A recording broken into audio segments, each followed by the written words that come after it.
Hey guys, welcome back to the latest episode of our highly sporadic Tuesdays with Tiffany. Thank you for being there with me and your encouragement and your comments. It means so much to me. And today I want to share about a topic that's close to my heart, which is our mental health, and why I doubled my anxiety dose, and I'm glad I did. Because in these videos, life advice you don't hear in church, I want to talk about things that I think can be misunderstood in some Christian circles, and I think mental health is one of those.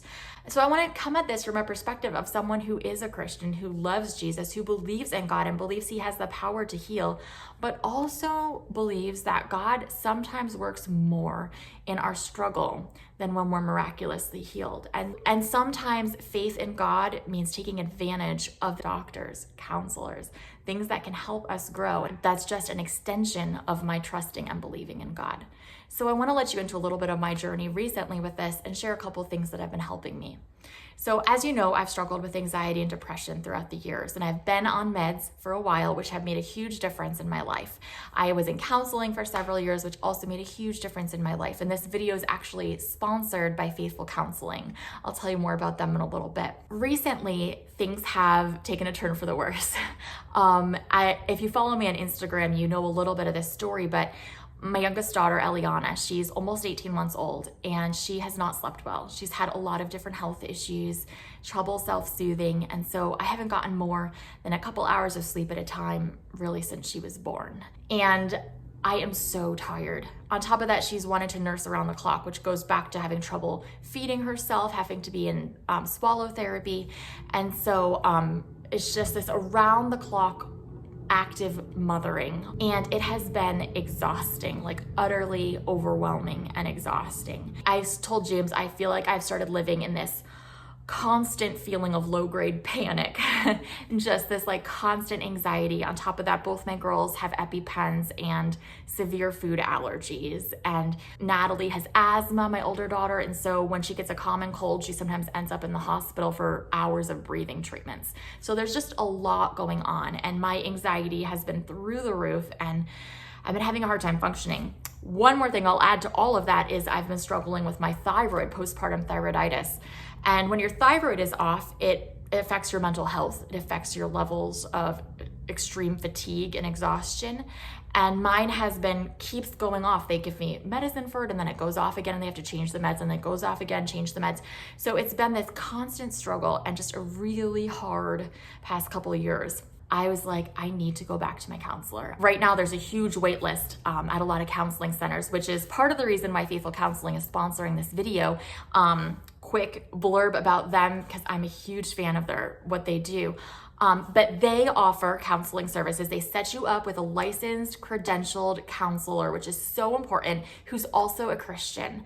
And you do your sessions online from anywhere in the world, and they'll match you up with someone within like 24 hours, which is huge because right now it can take so long to get in with a counselor. And you get to decide how involved you want faith in your sessions, from not involved at all, keep it strictly clinical, to super involved, even praying in your sessions together. You get to choose. And you can also apply for financial aid scholarships. So I'm a huge fan of their ministry. They're my sponsor. I'm an affiliate of theirs, and there's an affiliate link down below that'll get you 10% off your first month with them if you're interested. So if you're looking for a counselor, check that out in the description below. So I was having trouble getting in with my old counselor. There was this huge wait list. And so I called up my doctor and I made an appointment. And this was kind of the beginning of what has been helping me lately. I'm gonna share 4 things that have been helping me recently.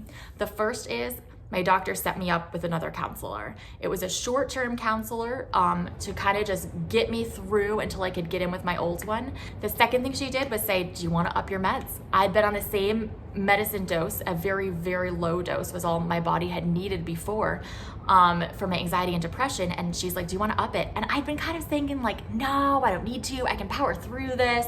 Then I'm like, you know what? I can't. I am at the end of my rope. I cannot do this anymore. My body needs the help. My body is working so hard keeping this child alive, and I need to help it along. And so I upped my meds, and it was just maybe 3 or 4 weeks ago, but I can already feel a difference. Just like less anxiety, less of that constant low-grade panic, just kind of like helping me ease in a little more. I'm so glad I did it. You know, sometimes there's this idea that we should just power through, me and God, but God never asked us to do that. Like I can't think of a Bible verse that's like just power through with God. The Bible talks a whole lot about needing community, talks a whole lot about needing other people. You know, I think that applies to counselors. I think that applies to medicine. So I upped my meds. I'm so glad I did. Here's the third thing I did.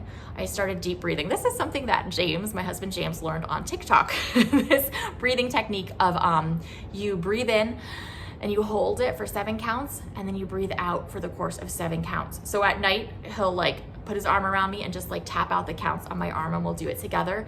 And it really just brings me back to like focusing on, like, I can feel my heart, I can feel my breath, and it helps to calm me. So I've started incorporating that into my day just at random times. It takes, you know, just a few seconds, and it's so helpful. And the fourth thing I've been trying to do is just get a tiny bit of exercise and stretching in each day, just to move my body. Part of my thyroid issue is that it's very hard for me to exercise. If I do even 10 minutes, it wipes me out for the rest of the day, and I cannot take care of my girls.